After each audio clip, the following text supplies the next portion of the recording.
These are the last known images of Maribel Ramos alive and appearing completely normal. Just a few hours later, she was gone. At the time, Maribel was 36 years old, a U.S. Army veteran, and only weeks away from graduating from Cal State Fullerton with a degree in criminal justice. She had served 2 tours in Iraq, left military life behind, and was trying to build something stable in Orange County, California. To the people who knew her, Maribel was driven, disciplined, and focused. She came from an immigrant family, was the oldest sibling, and had learned early how to carry responsibility. She was not someone who drifted. She set goals and worked toward them. After high school, she worked in security and became serious about a future in law enforcement. The military became part of that path. So did college, after she returned to civilian life. By the spring of 2013, she was close to finishing school, close to moving forward, and by every visible measure, still building her future. That is what made her disappearance so disturbing from the start. This did not look like someone stepping away from her life. It looked like someone moving toward it. Then came the footage from the night of May 2nd, 2013.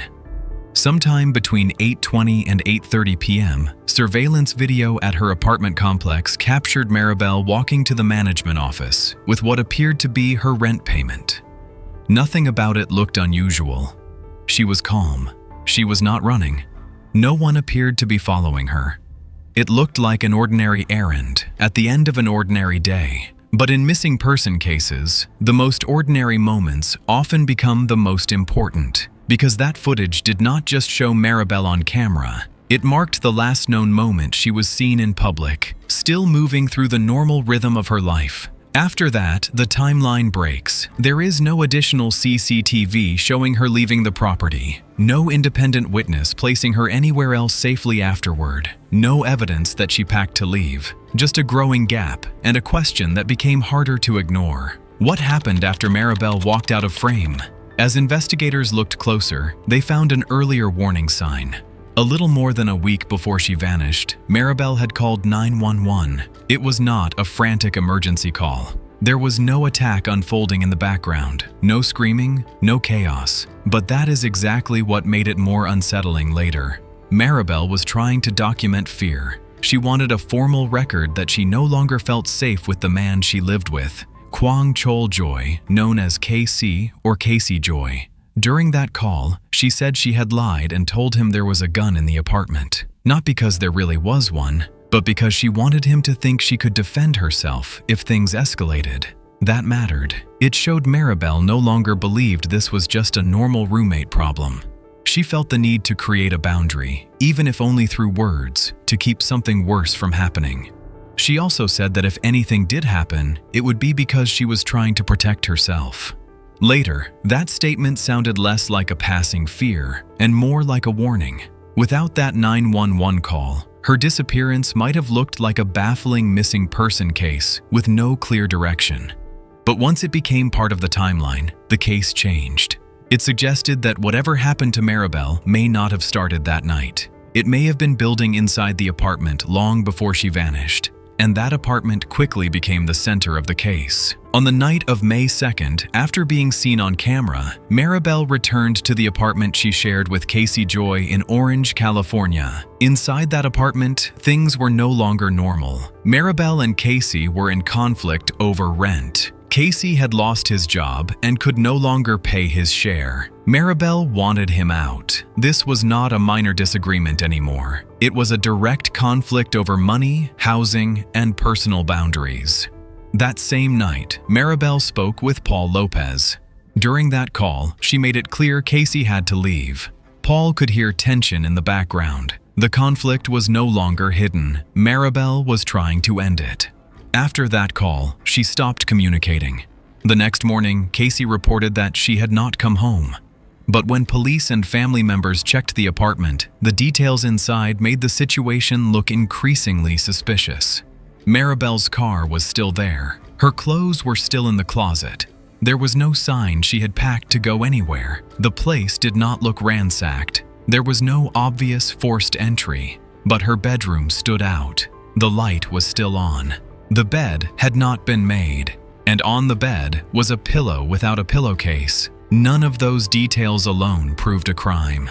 Together, they painted a picture that did not match a woman choosing to leave, as if whatever happened before the night had a normal ending. At that point, the question was no longer where Maribel had gone.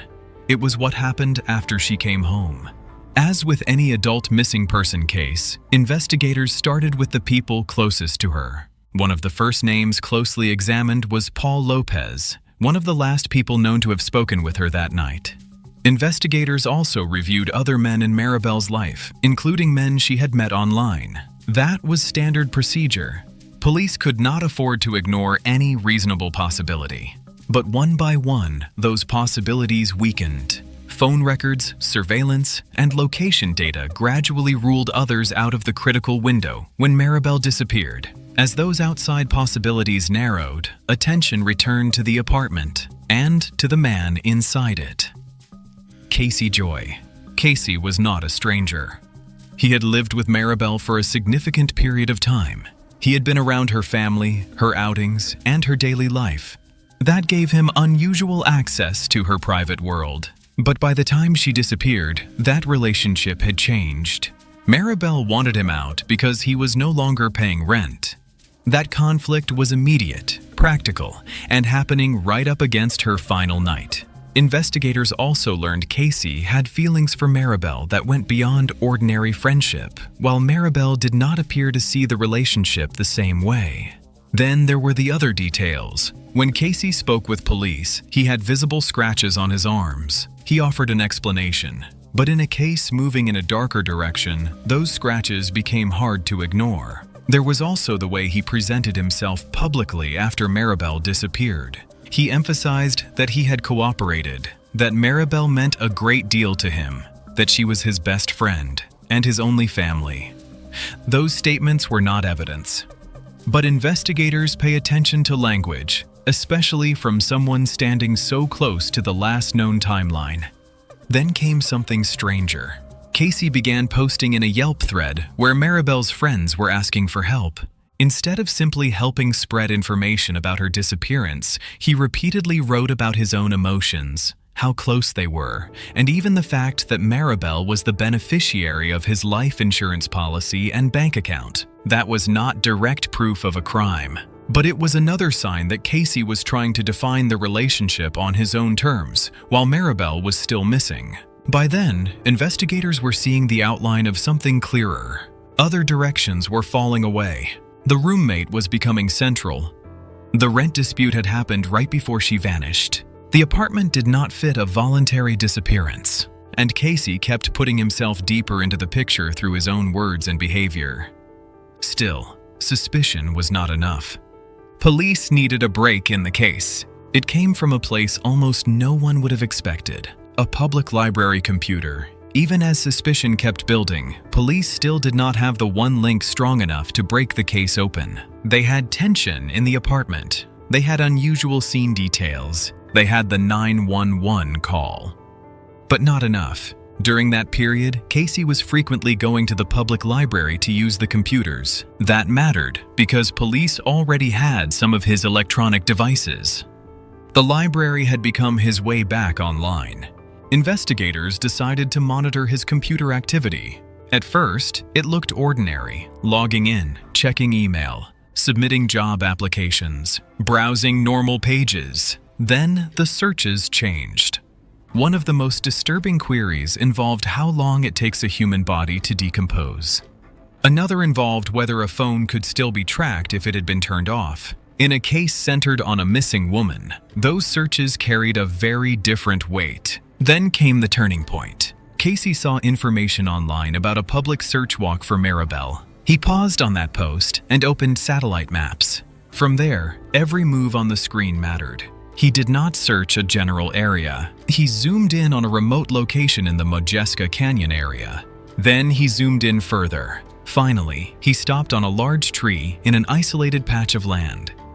Investigators were watching almost in real time, and they understood this might be their one chance to move before the trail disappeared again. Police went straight to the area Casey had just viewed. It was remote, lightly traveled, Not the kind of place someone casually studies on a public library computer for no reason. As investigators moved deeper into the area, they noticed the smell of decomposition. Near that tree, they found a shallow grave. Inside was the body of Maribel Ramos. That was the moment the case changed completely. It was no longer a suspicious disappearance built on tension, warning signs, and unanswered questions. Now, police had a body, a burial site, and a direct line from Casey's computer activity to that exact location. What made the breakthrough so striking was that it did not come from a confession, and it did not come from a camera recording the crime itself. It came from digital behavior, from what Casey searched, from where he zoomed in, and from his apparent belief that no one was watching. When Maribel's body was found, the search came to its most heartbreaking end. Her identity was later confirmed, but even then, the case still held a major gap. The exact cause of death could not be determined because of the condition of the remains. So this was not a case built on one direct piece of evidence. It was built from many smaller pieces that locked together. The 911 call, documenting fear, the conflict inside the apartment, the strange details left behind after her final night, the elimination of other possible suspects, and the breakthrough from the library computer that led investigators to Majeska Canyon. That chain of evidence ultimately brought Casey Joy to trial. In 2014, a jury found him guilty of second-degree murder. He was sentenced to 15 years to life. Even then, Casey continued to deny responsibility. But for investigators, the case made one thing painfully clear. Maribel had signaled fear before she disappeared, and that may be what lingers most after the verdict. Not only that the man held responsible was eventually convicted, but that signs of danger can appear long before the crime itself, and people do not always understand their full meaning until it is already too late. The case of Maribel Ramos still leaves unanswered questions, but it also leaves a warning. Sometimes the earliest sign is not violence. It is fear, already spoken out loud, before anyone knows how much it will matter. Thank you for watching, and I will see you in the next video.